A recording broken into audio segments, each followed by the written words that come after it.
دنیا اس وقت ایک خطرناک بے یقینی کی ایک گہری کھائی کے کنارے پر کھڑی ہے اور یہ دیکھ رہی ہے ان تاریخ ساز لمحوں کو جو آنے والے 100 سالوں کی انسانی تاریخ بدل سکتے ہیں۔ مسقط میں ہونے والے ان مذاکرات کا پس منظر آگ اور فولاد کا منظرنامہ ہے۔ چند افراد الگ الگ کمروں میں بیٹھے بالواسطہ مذاکرات کرتے ہیں تاکہ فیصلہ کریں کہ عالمی معیشت زندہ رہے گی یا مر جائے گی۔ یہ ایک ایٹمی چکن گیم ہے جو 8 ارب لوگوں کے سامنے کھیلی جا رہی ہے اور غلطی کی کوئی گنجائش باقی نہیں رہی ہے۔ یہ کشمکش آنے والے نیو انٹرنیشنل آرڈر کی سمت کا تعین کر رہی ہے۔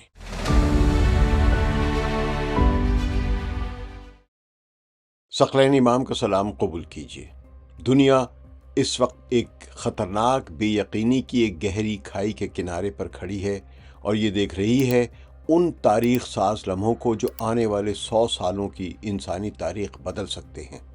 6 فروری 2026 کو سلطنت عمان کے دارالحکومت پرسکون اور دھوپ سے لبریز ساحلی شہر مسقط میں چند افراد الگ الگ کمروں میں بیٹھے بالواسطہ مذاکرات کرتے ہیں تاکہ فیصلہ کریں کہ عالمی معیشت زندہ رہے گی یا مر جائے گی۔ یہ امریکہ اور اسلامی جمہوریہ ایران کے درمیان بہت بڑے داؤ پر لگے ہوئے نہ صرف خطے کا مستقبل بلکہ عالمی معیشت بھی ہے، جنہیں وائٹ ہاؤس اور بین الاقوامی خبروں کے اداروں نے فوجی کشیدگی کم کرنے کی کوشش قرار دیا ہے۔ ان مذاکرات کو ہو سکتا ہے نیوز چینلز اسے سفارتی بات چیت کا ایک اور بورنگ دور دکھائیں اور اپنے اپنے مفادات کے مطابق ان مذاکرات کو کور کر رہے ہوں۔ مغربی مفادات اپنے ہیں، وہاں کے مغربی میڈیا اپنے انداز سے کور کر رہا ہوتا ہے، جبکہ اسلامی ممالک میں اس کو کسی اور انداز سے کیا جا رہا ہوتا ہے۔ جو امریکہ کے بہت حامی ممالک ہیں وہ کسی اور انداز سے کور کر رہے ہوتے ہیں، جو امریکہ کے مخالف ہیں وہ ان کا ایک اپنا زاویہ ہوتا ہے، مگر حقیقت اس سے کہیں زیادہ خطرناک اور خوفناک ہے۔ یہ ایک ایٹمی چکن گیم ہے جو 8 ارب لوگوں کے سامنے کھیلی جا رہی ہے اور غلطی کی کوئی گنجائش باقی نہیں رہی ہے۔ ایٹمی چکن گیم کا مطلب دونوں کی تباہی کے خطرے پر اعصاب کی آزمائش کا کھیل، جہاں ہارنے والا وہ ہوتا ہے جو پہلے ڈر جاتا ہے، لیکن اگر کوئی نہیں ڈرا تو دونوں ہار جاتے ہیں۔ یہ انتہائی خطرناک صورتحال ہے جس میں غلطی کی کوئی گنجائش نہیں ہے۔ کل مسقط میں ہونے والے بالواسطہ مذاکرات کی سنگینی سمجھنے کے لیے ہمیں اچھے کپڑوں اور ہاتھ ملانے یا ملنے جلنے یا مذاکرات کے جو رسم چیزیں نظر آئی ہیں، یہ کدھر بیٹھ رہا ہے کدھر بیٹھ رہا ہے، اس سے آگے ہمیں دیکھنا ہوگا۔ ہمیں چینلز اور سوشل میڈیا پر نظر آنے والے مناظر سے آگے دیکھنا ہوگا اور تباہ کن طاقت کے ان آگ اور فولاد کے ہتھیاروں کو دیکھنا ہوگا جو نہ صرف مشرق وسطیٰ میں بلکہ عالمی معیشت کی بربادی کے لیے خطرہ بن چکے ہیں۔ یہ کشمکش آنے والے نیو انٹرنیشنل آرڈر کی سمت کا تعین کر رہی ہے۔ مسقط میں ہونے والے ان مذاکرات کا پس منظر آگ اور فولاد کا منظرنامہ ہے۔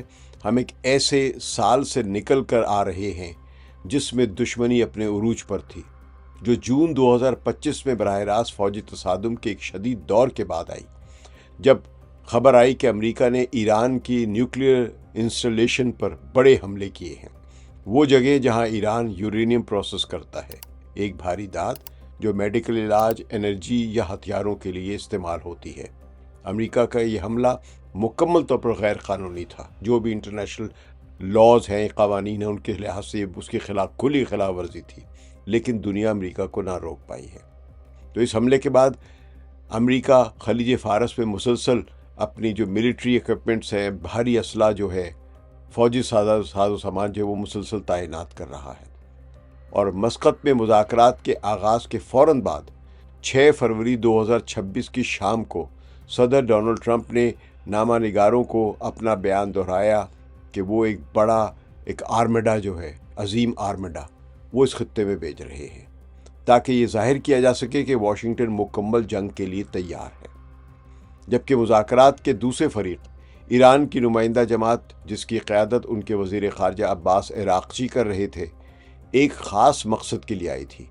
وہ صرف جوہری معاملے یعنی ایران کے جوہری پروگرام سے متعلق جو بین الاقوامی معاہدے ہیں اور جو اس کے خلاف عائد سخت معاشی پابندیاں ہیں، اس کے خاتمے پر بات کرنا چاہتے ہیں۔ یہ وہ مالی جرمانے ہیں جو ایک ملک دوسرے کی معیشت کو تباہ کرنے کے لیے لگاتا ہے۔ بین الاقوامی قوانین کے مطابق ایران کو نیوکلیئر انریچمنٹ کا حق حاصل ہے، مگر اسرائیل اور امریکہ کا فتویٰ ہے کہ اسرائیل کے علاوہ اس خطے میں کوئی ملک ایٹمی صلاحیت نہیں رکھ سکتا ہے۔ اور ابھی حال ہی میں اسرائیل کے وزیر اعظم نتن یاہو نے فرانس کے صدر کو ایک پیغام بھیجا ہے کہ اسرائیل کسی بھی صورت میں ایران کا جوہری منصوبہ تباہ ہوتا ہوا دیکھنا چاہتا ہے۔ صدر ٹرمپ اپنے خصوصی ایئر فورس ون طیارے کی سیڑھیوں سے بات کرتے ہوئے جب وہ سپر بول ویک کے اینڈ کے موقع پر فلوریڈا جا رہے تھے تو انہوں نے فاکس نیوز کے مطابق ایک عجیب سی امید کی بات کی ہے۔ انہوں نے نامہ نگاروں سے کہا کہ مذاکرات بہت اچھے ہیں اور لگتا ہے کہ ایران بہت زیادہ معاہدہ کرنا چاہتا ہے، یعنی بڑا خواہش مند ہے، لیکن اگر آپ ان کے الفاظ غور سے سنیں تو یہ امید ایک خطرے میں لپٹی ہوئی ہے۔ انہوں نے زور دے کر کہا کہ کوئی بھی نیا معاہدہ پچھلے معاہدے سے بالکل مختلف ہوگا۔ ان کا اشارہ joint comprehensive plan of action کی طرف تھا جو 2015 کا معاہدہ تھا، جس سے انہوں نے خود 2018 میں دستبردار ہونے کا اعلان کر دیا تھا، حالانکہ ایران اس معاہدے پر مکمل طور پر عمل درآمد کر رہا تھا۔ تو ٹرمپ کی حکمت عملی دوہری ہے، ایک ہاتھ سے وہ بات چیت کی پیشکش کرتے تو دوسری ہاتھ میں وہ ایک بڑا فوجی ہتھوڑا پکڑے ہوئے ہیں۔ انہوں نے دنیا کو یاد دلایا کہ ان کا آرمیڈا ایران کے ساحلوں کے قریب ہے اور صاف کہا کہ اگرچہ امریکہ جلدی میں نہیں ہے، لیکن اگر معاہدہ نہ ہوا تو نتائج بہت سنگین ہوں گے۔ واشنگٹن کے ایک تحقیقی ادارے foundation for defence of democracies یعنی FDD اس کے مطابق ایران کے پاس مشرق وسطیٰ کا سب سے بڑا بیلسٹک میزائلز کا سٹاک ہے۔ یہ ادارہ جو ہے کہا جاتا ہے کہ یہ امریکی ریاست کی بالواسطہ طور پر مدد سے چلتا ہے۔ تو پچھلے 10 سالوں میں ایران کے فوجی ادارے اسلامی انقلابی گارڈ کور نے جدید ہتھیار تیار کیے ہیں، جیسے سجیل 2 ہے یا جس کی مار 2000 کلومیٹر ہے، اور خرم شہر 4 ہے جس کی مار 3000 کلومیٹر تک بھی جا سکتی ہے۔ یہ صرف دکھاوے کے لیے نہیں ہے۔ ایران نے اشارہ دیا ہے کہ خطے میں ہر امریکی ایئر بیس قطر کے العدید بیس سے لے کر متحدہ عرب امارات اور عراق کے بیسز تک ایران کی رینج میں ہیں، یہاں تک کہ امریکی نیوی کے بڑے بڑے ایئر کرافٹ کیریئر جو سمندر میں تیرتے ہوئے ایئر فیلڈ ہے وہ بھی محفوظ قلعے نہیں رہے ہیں۔ ایران کی فوجی حکمت عملی میں ان اہم اہداف پر سینکڑوں ڈرونز اور میزائل ایک ساتھ بھیج کر امریکی بحری دفاعی نظام ایجیکس کامبیٹ سسٹم کو ناکام بنانا شامل ہے، اور اس کے بعد پھر تباہی ہے۔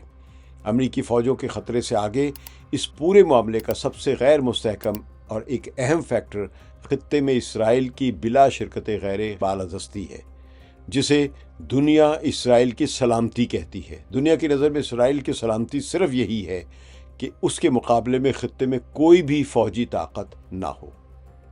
امریکہ نے اپنی خارجہ پالیسی کی بنیاد یہ رکھی ہے کہ مشرق وسطیٰ میں ہر اس ملک کی طاقت کو ختم کر دیا جائے جو اسرائیل کے لیے خطرہ بن سکتا ہے۔ تہران میزائل پروگرام سے دستبرداری اپنی بقا کے لیے خطرہ سمجھتا ہے۔